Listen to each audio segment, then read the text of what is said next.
Hello everyone, today we are going to learn basic AutoCAD 2027, how to bring back toolbar.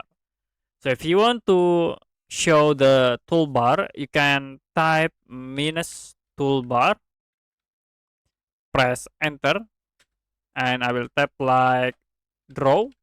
You can tap draw, press enter again. So we'll be show the draw toolbar. Now if you want to add another toolbar, you can right click in this toolbar. Like you can set for the object snap toolbar. This is object snap toolbar. And another we can set like for the solid editing. So be sure for the solid editing. So if you want to close, you can click X button.